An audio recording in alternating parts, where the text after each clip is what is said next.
Hello, good evening, everyone. My name is Vishwanathan. I am a distinguished fellow at the Observer Research Foundation, and I have the special privilege of moderating this excellent panel, such experts on the subject. Now, it's customary for the moderator to introduce the subject, but my job has been made very easy because this panel also is going to talk about Indo-EU cooperation in space. And the previous panel, starting with Raji's introduction and the distinguished speakers, have put so many ideas on the table, so I would not even venture into saying what or where India-EU cooperation in space is. So since we are also slightly behind schedule, I'll go straight to the panel, and I'll request the panelists to restrict their interventions for about 10 minutes, so that we'll have at least 10 minutes of question and answer session. So may I invite the first panelist, Mr. Shivshankar, the IT Secretary of the Kerala government.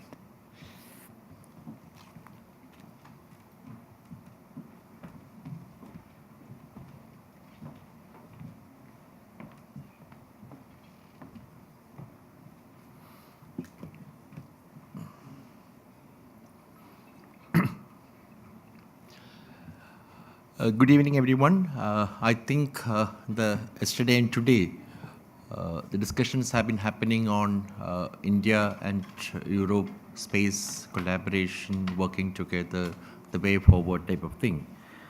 I have a slightly different perspective to bring. As we heard His Excellency, the Ambassador who was speaking, he was saying that by and large, the political commitment, the larger framework is very much in place. But for it to become fully operational, apart from government-to-government cooperation, apart from, let's say, the ISRO to ESA type of engagement, individual companies cooperating, B2B collaboration, also it is perhaps fairly important to have sub-states to collaborate and cooperate. So that is the perspective which I would like to bring in. I come from a state of Indian Union, Kerala, which also is where the Vikram Sarabhai Space Center is located. And what we are trying to do is, for the last couple of years, have been to understand this whole transition which is happening in the space-related sector, and see how best can relations be built, how well can ecosystem be built, so that further investment, further development, further engagement can happen. If you look at the Indian space system, by and large, Space 2.0 is fairly well recognized. ISRO has redefined its role from being the producer, consumer, and the supplier of services to be a facilitator by and large, and retaining the technical lead. It has also been realized that to take this journey forward, to grab the opportunities, a very important component is the skill levels of people who are going to get engaged. That is an extremely important thing. This is something which requires a certain level of experience, certain level of expertise, and that is a rare commodity in the larger ecosystem. The third important point, the first is ISRO has, institutions like ISRO has redefined their role. Second is this recognition of the requirement of aggregating and leveraging the talent, or looking at the experience pool which is available. Third, a very interesting thing which has happened is that conventional establishments and businesses, they also realize that navigating the next generation challenges would require a much more agile and innovative, disruptive mind. So a large number of startups are getting engaged in this sector. And the vibrancy of the startup ecosystem is going to be a major contributing factor to setting the course of further collaboration and way forward. And the fourth component is that space technology has now found very effective and what would I say, day-to-day usage in common man's life, from GIS imagery to drones to lot of things. So it's actually touching the lives of ordinary man in a very different ways. And so it also requires a very clear understanding of the social and economic requirements of the general population and see how this technology can effectively leverage. So these are the four key parameters which I feel are defining the transition or engagement type of thing. See, in that context, while as was mentioned in the previous panel, as possibly this report would have covered, the broader collaboration frameworks between countries are well established.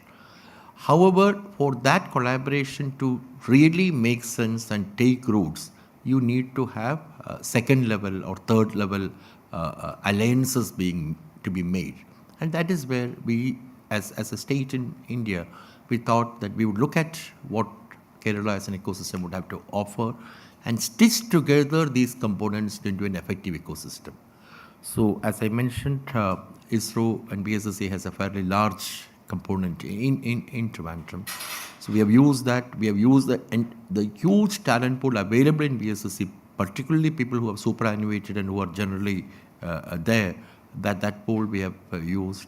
We have used the Indian Institute of Space Technology, the academic collaboration, and the youngsters which come out of that. That as a critical building block in the economy.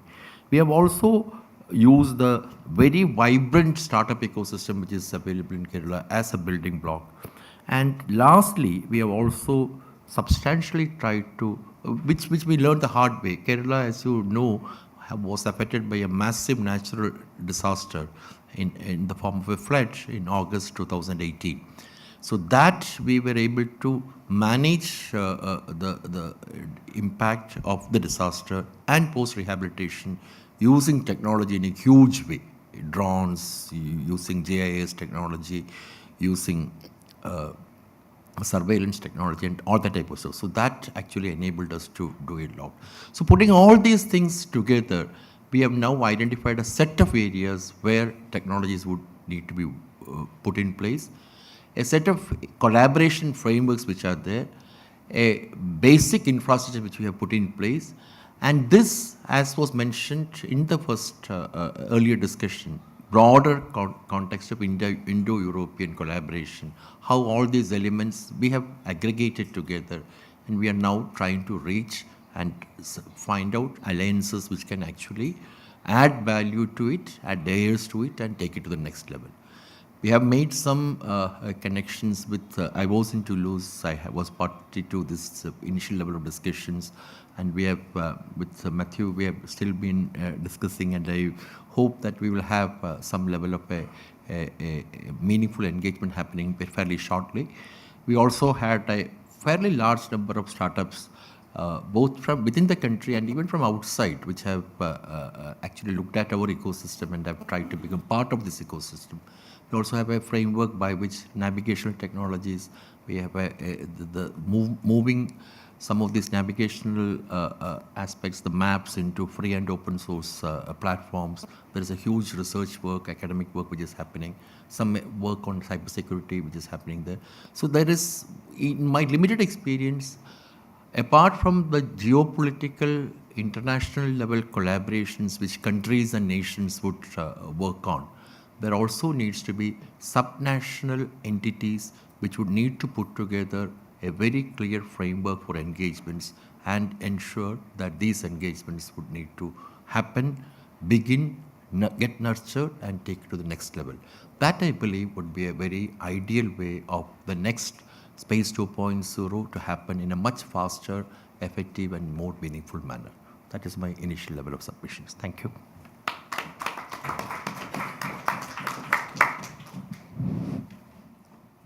Thank you, Mr. Shivshankar, for that very interesting intervention And I don't know how many other states are following the example of Kerala in having this collaboration with other countries. Now, may I request Mr. Marco Alberti for his intervention.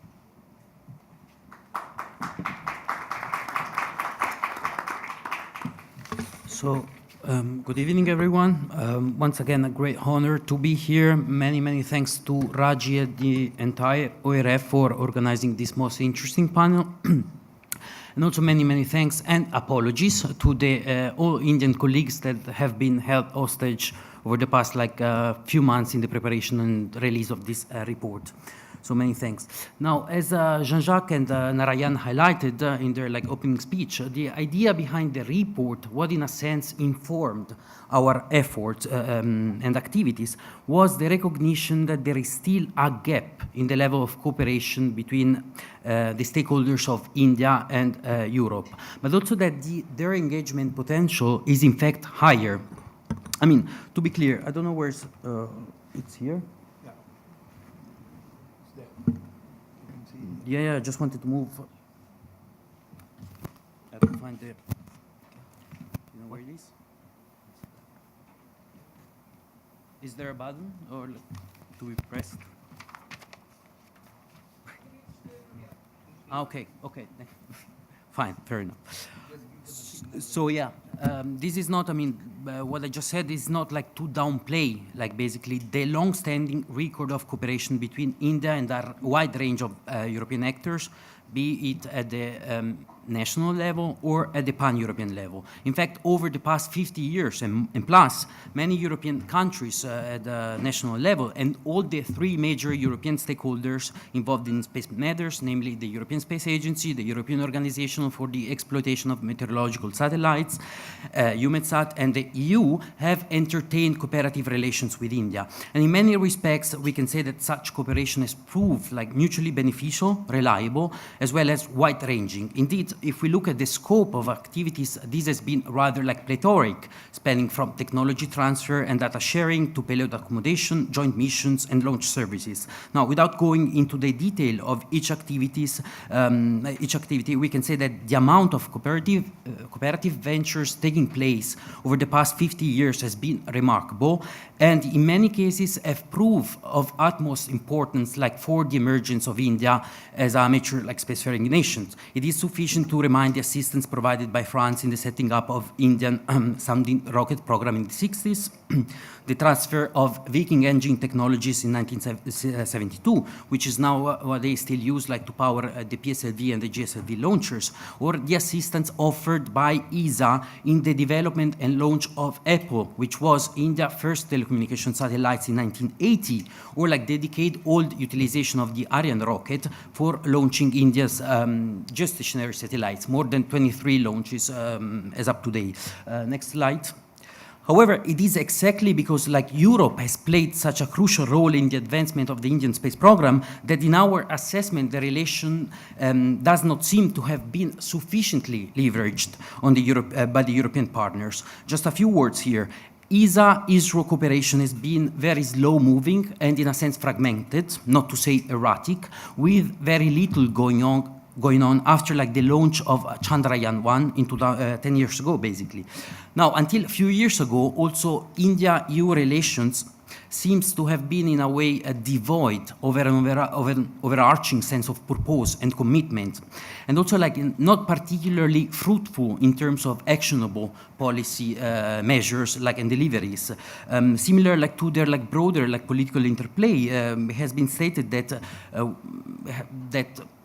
EU-India space relations have been long on agreements, but short on actual implementation. In fact, while space cooperation was mentioned as early as 1994, and then acknowledged as a fully fledged component of the strategic partnership that was launched in 2004, then very few of the cooperative ventures that were identified in the Joint Action Plan of 2005 eventually moved beyond the announcement phase.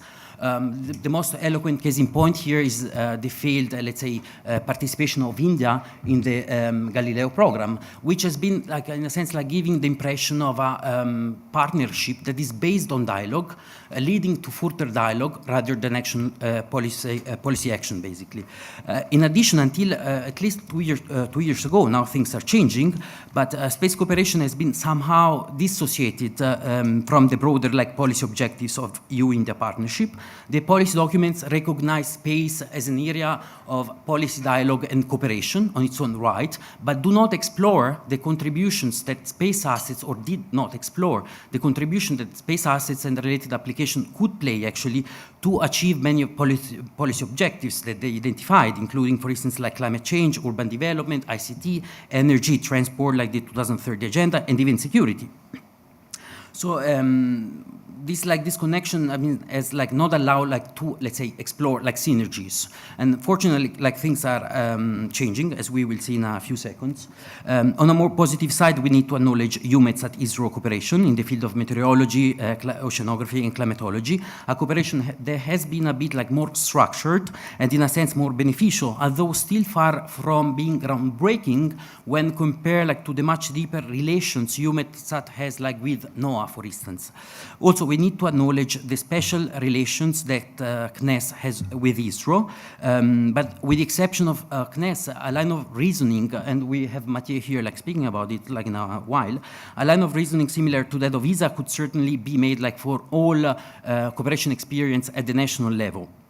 And also in part, like, for industry, despite Airbus and Thales being both major, like, industrial partners for India in the broader aerospace and defense sectors. Like, now, from an overall perspective, what appears to have, like, thwarted the deepening of Indo-European space cooperation has been a sort of a lack of strong political commitment on both sides to make cooperation basically take place. There has also, like, been, to be honest, like, a plethora of objective barriers, like programmatic barriers and obstacles, like regulatory, but also, like, political barriers, and also, like, I don't know, cultural barriers.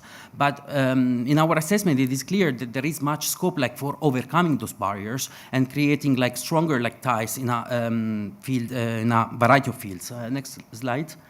So in our, like, research in SP, we suggested, actually, several major fields that could be ripe for closer Indo-European cooperation, including scientific research, particularly in the field of earth science, such as climatology, oceanography, and meteorology. And good basis already exists here. We had, like, in 2016, the Declaration of New Delhi, and there is, like, in a sense, an interest on both ESA, ISRO, and also UMETSAT, like, to have stronger cooperation in the delivery of climate services. Another, like, promising area that we identified is linked to downstream service application regarding PNT, Earth observation, and telecommunications. And particularly, what we recommended are applications that can support, basically, the broader goals of Europe-India partnership. Another area we identified was space exploration, including robotic missions, science missions, and also human spaceflight activities. And we identified that, like, before actually the announcement of ISRO to join, like, in this field. And finally, we identified, like, space safety and security, both from space and in space, and covering also, like, the cybersecurity dimension. In the report, we also have, like, the contributions of Raji and Nias in this context. Now, there are a number of reasons why we made these suggestions, including the fact that those are, like, domains that can simultaneously involve multiple stakeholders, including at both national and at pan-European level, and at both institutional and industrial level, and also, like, respond to multiple drivers, including programmatic drivers, political drivers, and business drivers. Now, what is, however, like, more remarkable, actually, and pleasing to note, is that the most recent dynamics are exactly moving in this direction. And start to bode well for the future. At the ESA level, under, like, the directorship of Werner, there have been a new impetus, actually, to work, like, closer with India, and the most recent renewal of the cooperation agreement in 2017 led to the establishment of joint working group that identified new cooperation avenues in the field of remote sensing, space science, and exploration, including a possible participation of ESA in ISRO future, like, X-ray missions, for instance, but also, like, human spaceflight activities with interest in participating on activities concerning astronaut selection and training activities, as well as the development of a life support system, but also like sharing of cooperation actually and data in the field of TT&C and space safety. On the EUMETSAT side, there has been basically the partnership is becoming day by day more and more mature. Like we do two sides holding regular meetings at both director and at technical level, and recently defining a long-term like cooperation plan for the Indian Ocean Data Coverage Service, as well as enhanced mechanism for access and data redistribution of the respective meteorological satellites. For instance, in February 2019, so a few months ago, EUMETSAT started distributing INSAT like 3D data through its EUMETCAST dissemination system. Finally, on the Commission side, since the 13th EU-India summit, there has been a new impetus actually to revitalize the strategic partnership.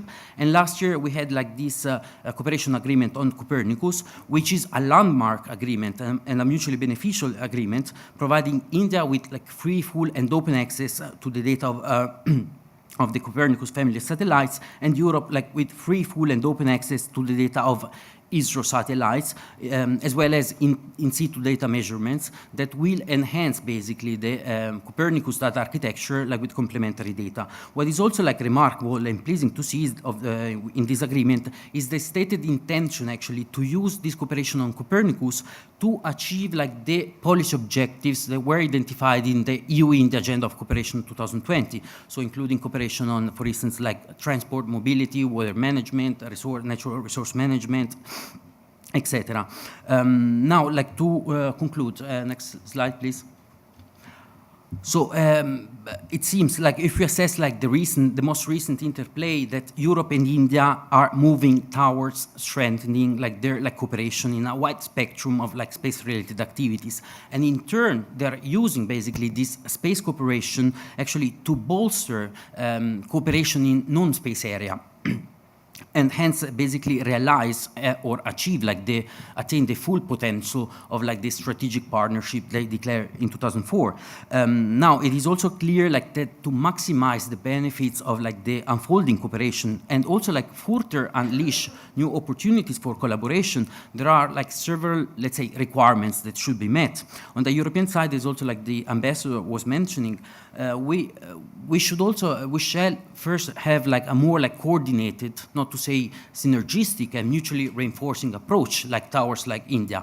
Of course, like to do that, like we need like to capitalize, you know, and to complement, I don't know, like the programmatic driven approach of ESA with the political driven approach of the EU, but also like capitalize on member states' experience, like for instance that of France, which has been like crucial.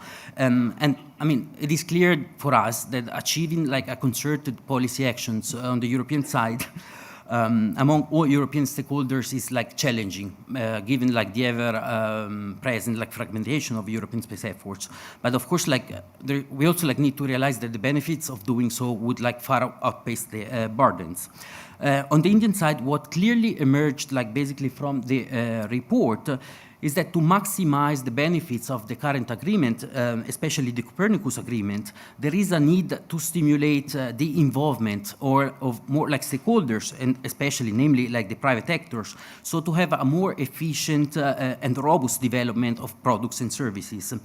Enabling these would require like changes like in the regulatory framework, and more broadly maybe the enactment of a comprehensive national space policy that can also stimulate for like additional foreign investments in India and maybe open like new B2B opportunities. Again, exactly because maybe there is like no such an overarching like policy document in India, what emerged like from the report and also like from the speech of the ambassador is that enhancing policy dialogue like will be an essential condition to better understand actually each other. What are our respective needs, concerns, what are our priorities? I'm just like finishing. And, but like policy dialogue, of course, is not sufficient. So like some institutionally entrenched mechanism for cooperation will be also required to move beyond policy dialogue and make things happen. So an ad hoc basically space cooperation committee could ideally be set up like within the broader architecture of the EU-India dialogue with regular like basically meetings among all concerned stakeholders. And finally, I mean, this is like the it seems like the most obvious, but also like the most important like things, requirement. What we need is real and strong political commitment, like basically to engage each other, like to overcome like basically the barriers that always emerge in any cooperation experience, and basically to cultivate like the full potential of like the European partnership. I stop here. Thank you. Thanks.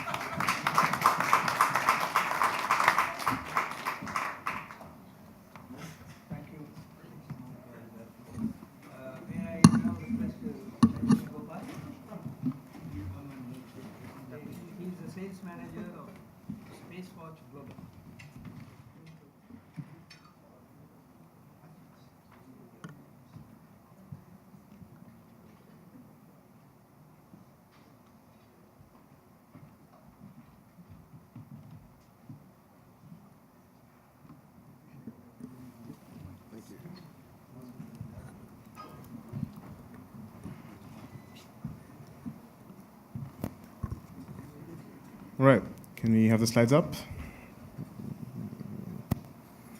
Yeah, brilliant. Okay, I'm just doing a quick switcheroo of my hats. So from Spacewatch Global, this is, since it was India and Europe cooperation, I'm going to talk about PD scientists. And there's been some great discussion here already in the last session and this one as well about cooperation between Europe and India.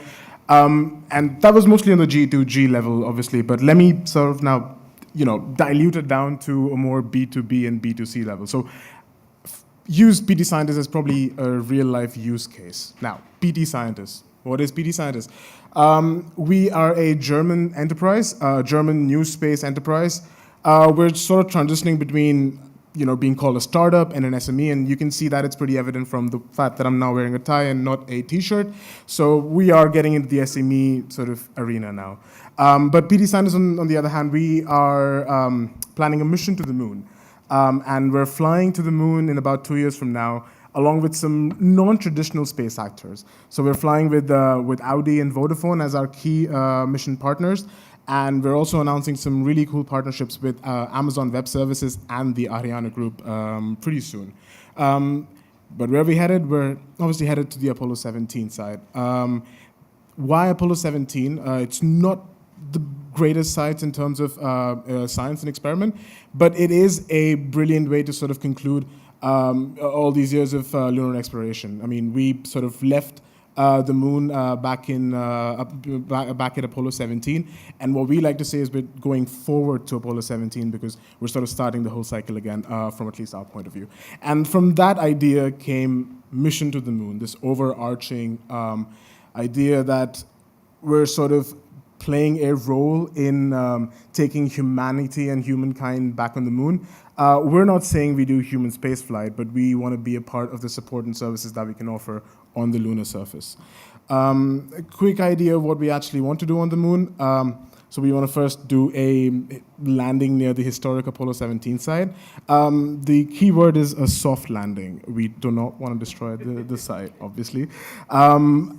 Along with that, we have as I said, our cooperation with Audi goes far as the fact that we have 2 rovers that are going to fly on that mission. They're known as the Audi Luna Quattros. It's great to have a moon mission then be supported by these non-traditional space actors, or as we like to call them, commercial companies, because they love marketing.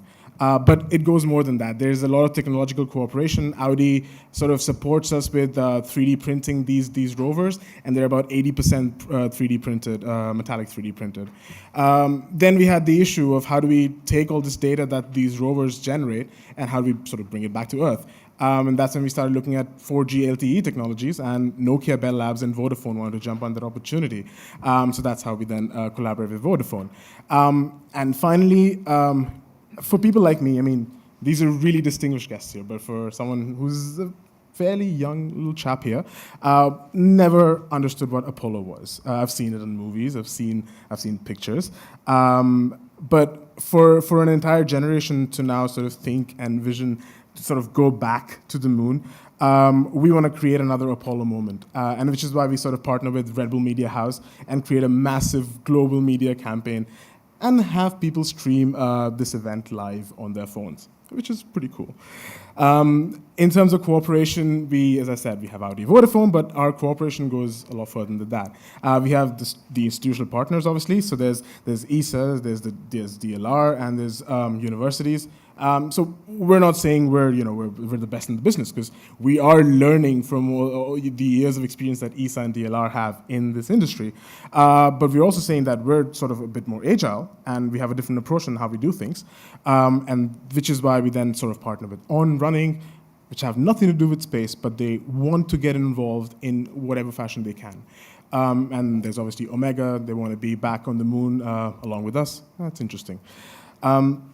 Moving on. So there's a bit of a branding issue also for us, because we started off as part-time scientists and PT scientists, but we're more like 75 full-time people working now in the Berlin office.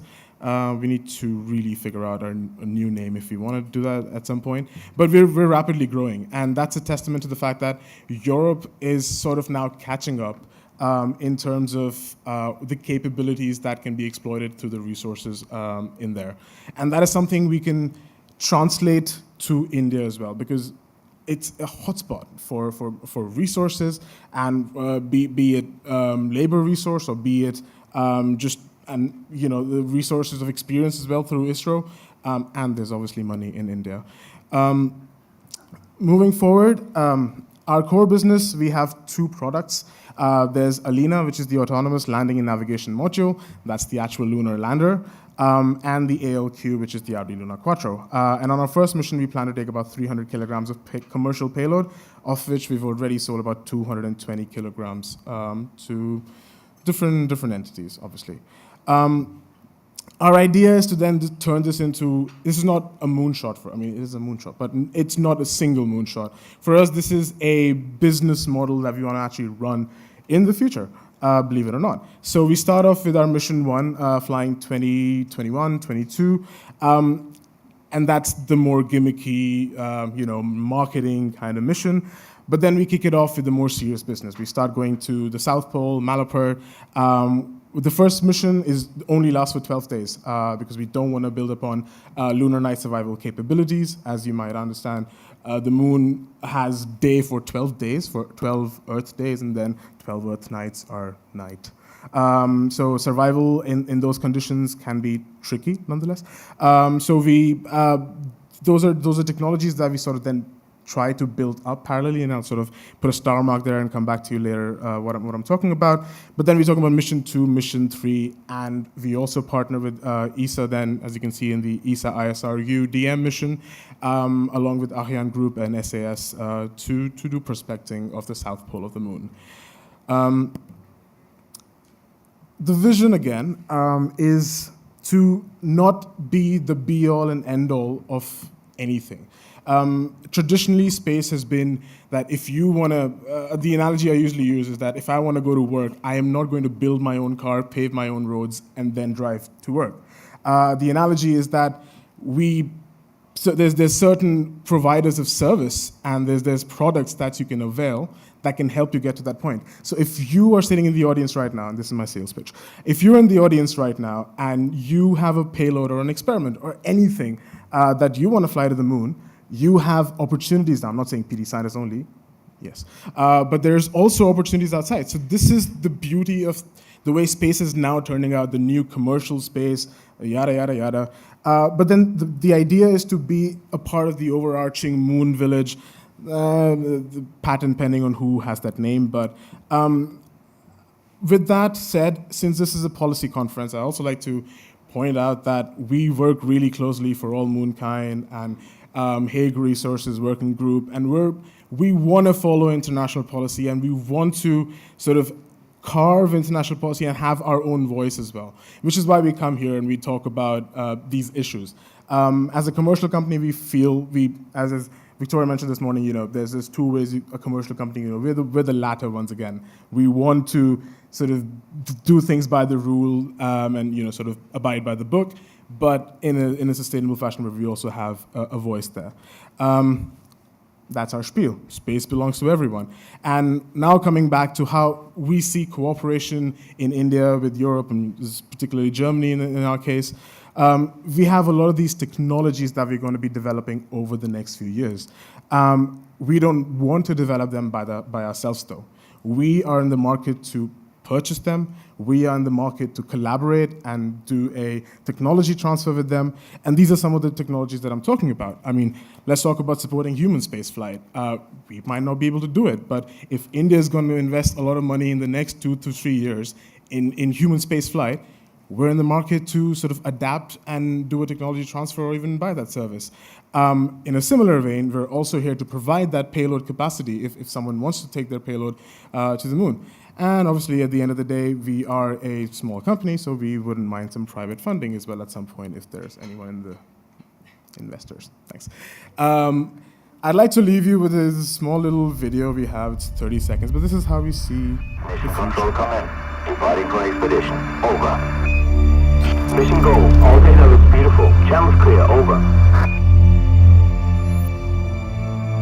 Armstrong. 1969.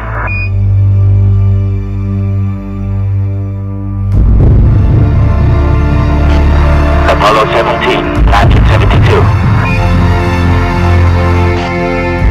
Mission control discovery made.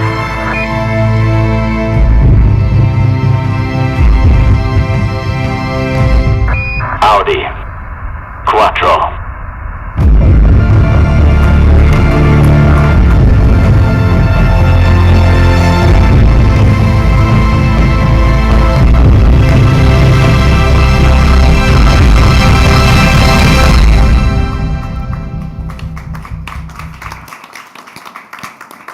I love the fact that Audi has all this marketing budget. Thanks. Thank you. Thank you very much. That was a fascinating presentation. Probably I can already sign in for the moon trip. Now I have the pleasure to invite our last speaker in the panel, Mr. Matthew Wise. He is Counselor, Space, National Center for Space Studies. Thank you, Ambassador. No, I'll be fine with this. Okay. You can even sit here and... Yeah. Yeah. So I was asked to give you an insight on of an example of successful cooperation, namely the one we have established between CNES and ISRO for almost 60 years now. So let's say let me start with the fact that, an institutional cooperation like that between two space agencies bases its priorities on what we are here for, and that is especially security on the first hand and climate on the second hand. Why is it like that? It is pretty recent. I mean, public actors were essentially the guarants of space security, and this remains, of course, as a basic pillar. And in the 10 or 15 last years, climate has become an indispensable sector in which space agencies have to be active. And why is that? Because it's exactly like when you go to the physician when you have a problem to make the diagnosis of what is happening to this planet. There's only one place from which you can have a global view, and this is space, and there's only one mean to have this global view, and these are satellites. So I'm going back to this essential thing because actually the cooperation between India and France in recent years has concentrated on climate only. And that decision was taken in a very pioneering spirit some 20 years ago, while no one globally was taking climate as such a serious issue at the time. So this pioneering vision led to discussions between the two nations, the two countries, and to the development of joint climate surveillance satellites. And we have had two joint missions which are in space now.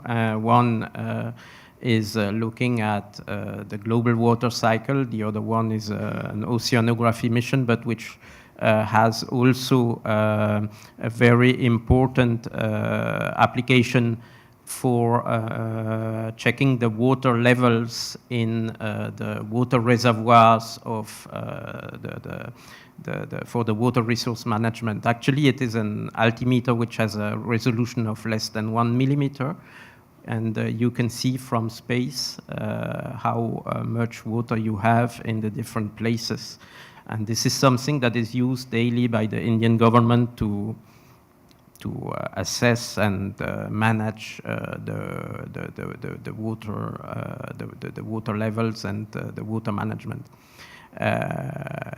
The other satellite, which is monitoring in on a three-dimensional basis the water cycles, means that you can kind of videotape the clouds and the evolution of humidity in the atmosphere, which has allowed to make weather predictions here in India more accurate of 5 days, meaning that we have been a very practical enhancement for the farmers, especially during the monsoon seasons, because we can announce now with 5 days advance when the monsoon events are going to happen, and we can prevent the disastrous situation in which a farmer would lose overnight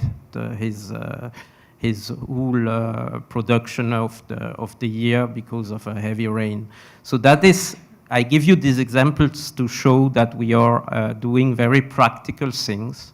Of course, these satellites serve also for climate research as such, and are providing basic information for our scientific community.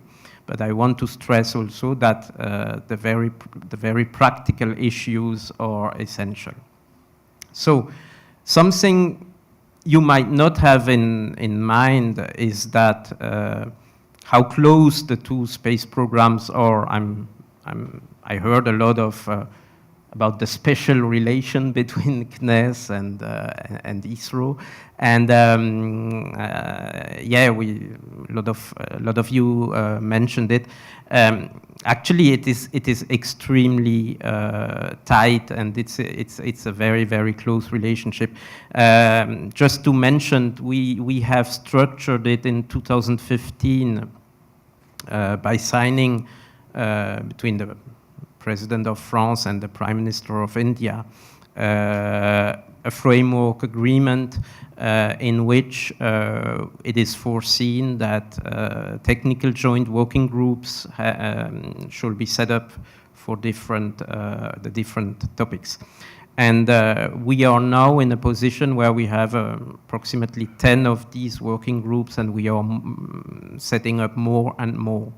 So meaning that this is very formal in the sense of you have a French president of the working group, an Indian president of the working group, and 4 to 5 French members and 4 to 5 Indian members. So it's not like a thing with 50 people, and it's not like a thing where you don't identify people. So the point of contacts are very well identified.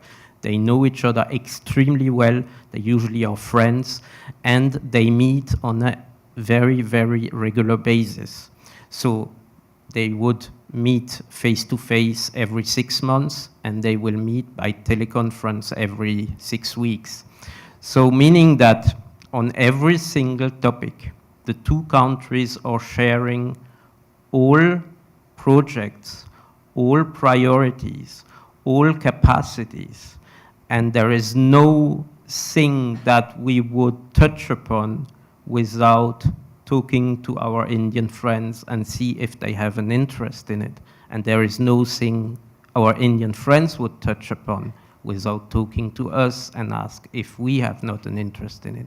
So this is how far we went. I'm not in a position to say that this is unique, but it probably is. So it means that between these two space agencies, the link is a real brothership and a real brotherhood, and we have pushed it to a very, very high level. And the fact that we are complementary and in size similar makes that we reach a kind of critical size when we do this, because as a single guy, France versus NASA, or India versus NASA, or France versus China, or India versus China, or even France versus Russia, India versus Russia, doesn't weigh a lot. But together, we make it happen. And so this is a very synergetic way of working. This is what we do on a daily basis as institutional partners. But we have also extended our partnerships to the private sector. And with the private sector, I mean essentially the new space scene, because our idea now is to kind of replicate what we have done in the public sector for the private sector between the smaller actors. So to say, if we can bridge French new space with Indian new space, we are quite sure that the human relations will make it happen, that there will be a joint venture in 5 years, 10 years from now, and that we will win in the same way. And that is exactly what we are developing with Kerala, with the idea of experiencing and benefiting from what the Kerala state is doing for the Indian ecosystem, but the Kerala state is not doing it for the Kerala ecosystem. The Kerala state is doing it for the Indian ecosystem as a whole. So in working with Kerala, I am touching to, I have the benefit of the whole Indian ecosystem. So that is something we have to understand. It is not a Kerala thing. It's a Indo-Indian thing.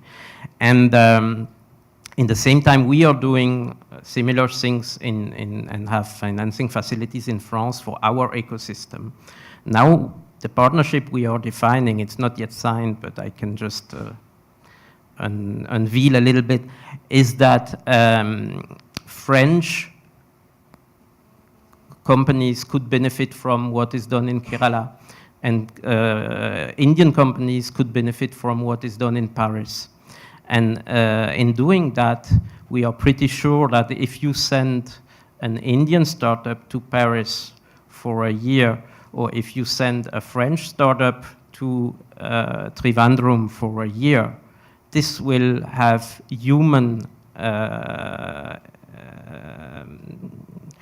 developments. I mean, that this will create something. And so this is the challenge we are taking up. And I'm very glad that we had the chance to replicate or to push this further on the private side. So let me give a word maybe on we spoke about policy dialogue as well. So yes, we have a policy dialogue. It's called the strategic dialogue between the French government and the Indian government. And in this strategic dialogue, there are several topics, not much, maybe a handful, and one of them is space. This means that at every summit between Prime Minister of India and President of France, or a Minister of India and a Minister of France in the topic, you will have space at the agenda. So it's automatic. So we are working on that. It's an extremely important way of structuring the cooperation, but the projects never come from the minister. They never come from the prime minister. They never come from the president. The projects come from the bases. So it is us as experts, it is the users who are asking for something, that make things happen. So we should not forget that this is probably, I mean, if you want an expertise, this is our expertise to say that this is the way it works best. Not to bring it up from top down, but to make it happen from bottom up. So I could speak about a lot of things, but I think this is the essential meaning of it. Yeah, maybe on manned space, on crewed space. I would like to say that we have made a very astonishing announcement just 3 weeks after Prime Minister Modi made his declaration at the Red Fort saying that India would put a crew of 3 astronauts into space in 2022. CNES and ISRO signed an agreement specifying that the French government will give access to all its training facilities for astronauts to India. This was 3 weeks after. So I got a call from my friends in the US saying, how did you do that? How did you achieve to sign an agreement just 3 weeks after? And I mean, yeah, I just told you why. It's just a matter of a cooperation of people and not a cooperation of technologies.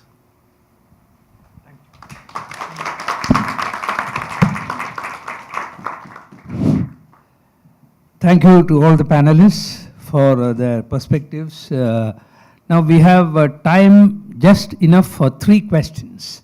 So one is here. I'm sorry I could take more, but the organizers have told me we are already late. One here. Anybody else? One there. And the third one? Third. Okay. Go ahead in that order. And if you have a specific panelist that you are addressing, please tell. Otherwise, all of them can answer your question. Sure. Victoria Sampson, Secure Rumpa Nation. My question is for Chaitanya. You said that you guys are doing a soft landing. You don't want to mess up the Apollo site, and I appreciate that. But specifically, what are you guys doing in order to ensure the preservation of common heritage sites, such as previous moon landings? Thank you. We'll take all the 3. Oh, sure. Yeah.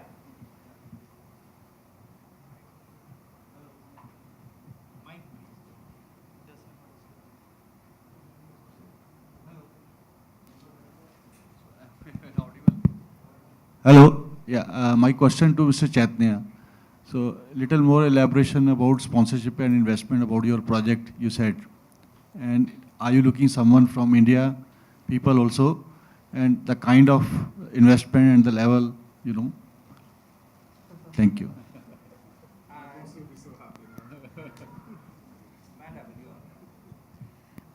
Well, my question is for Mr. Sivasankar. First of all, I want to congratulate the Kerala government to actually take the first step. And I love the use of the word subnational. I think it's very interesting. We've been talking about businesses, governments, but I think from my 20 years of being in the space world, it always takes an individual or two to see the change that he or she wants to support. So can you tell us, what did it take for you to actually convince the Chief Minister that this is the way forward? Or was it a decision at your level and you could run with it? So I think I will start from Trivandrum, then go to space. Then you can take over. Yeah, from Trivandrum you can launch it into space. So I think rest of the audience seems to be more interested in actually landing their feet in the moon. I will be terrestrial and try to answer that question and then give you the space. What we have been trying to do is the government which came to power 3 years back, we took a very realistic assessment of where Kerala stands with respect to the other subnational entities in the country. So whenever someone talks about an investment, especially in IT or space or ICT or knowledge economy or whatever they call it, And when they consider India, because India is generally considered to be a very strong powerhouse for these emerging technologies, invariably the first 3-4 names which come are Bangalore, Bombay, Delhi, Hyderabad, and Chennai type of this thing. So we realized that, we won't figure in that list at all. But at the same time, when we looked inside, we did a bit of introspection, we found that there are some unique strengths which we have. And these strengths, possibly these other entities, other top of the line investment destinations may not have. And that primarily our biggest strength was the skilled manpower which we have. So we thought we will work on that, and we looked at what are the areas where we generally have skilled manpower. By and large, Kerala is known for skilled manpower in healthcare, the nurses, the doctors, or teachers, the education sector type of thing. But we found that we have a unique skill in space technology, and that is something which we are not really leveraged on. Then we started talking to the ISRO, VSSC fraternity there, and they said, yes, people like us who have been working in space programs during our entire career of post-engineering or post-science background, we work for 25 years, 30 years, type of this, that one fine day you superannuate and then you are practically home looking after your grandchildren. So they also wanted to do something very, very productive.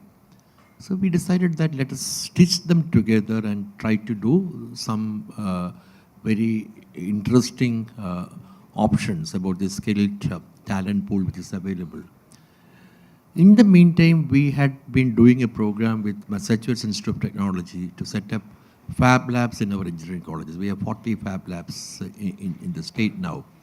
Now, these fab labs created a lot of interest. A lot of kids started getting into hardware and manufacturing, 3D printing and stuff like that. So this created a lot of interest in hardware startup ecosystem, which is not very well known outside the state, perhaps. So this hardware startup ecosystem, as well as the skilled manpower available in the space technology type of thing, we thought that we have that is when we started looking around and we found that world is also talking about space 2.0, which is a different ball game type of thing. And we thought it makes a strategic mix, and then we prepared a concept. And when we met the chief minister and explained to him, he said that, why didn't you think about this before? This is the problem in government. Whenever you think of an idea, you will always get the blame. So then we said, yes, finally we thought about it. So he said, just go ahead and do it. And that's why we have started doing it. But we are still miles to go, basically because we need the national frameworks to recognize that subnational engagements are possible. So that is happening slowly, but steadily it's happening. But what I feel is that an ecosystem which is powered by talented people, vibrant startups, academic collaboration would take on its own. So I hope it's happening. We had Airbus visiting us. They established a BIS lab as part of this ecosystem. I hope now he will come with his Audi launcher and all, and we will have a part of that happening there as well. Thank you. Thank you. Right, so to answer Victoria's question first, really good question. I love talking about it, love geeking about it. To begin with now, talking on the technical side of things, we're obviously investing heavily in hazard avoidance and precision of landing, yada, yada, yada. But interestingly enough, so when we do land about 5 kilometers away from the Apollo landing site, ideally. How we approach the Apollo landing site is interesting because we never drive the rovers straight on. They always drive at an angle, so that if they ever lose control, they're probably going up into the distance and not at the site itself. Then we're also working with a lot of the policymakers right now in sort of giving our background in terms of so we're talking about exclusion zones and how far could we actually be from these sites. And we're doing a trade-off with them where we're talking from a technology point of view, what's feasible for us, how far can we be from these sites, and from their point of view, how far do they think is the safest site? And it's not just us, it's also iSpace that comes into this dialogue, and there's an entire consortium now. We're working with the Hague group on space resource mining, so that's what we're talking about. Finally, we also we probably have 2 or at least 1 NASA personnel sitting in mission ops with us. So we drive up the rovers to a certain distance where we can do the science that we want to do.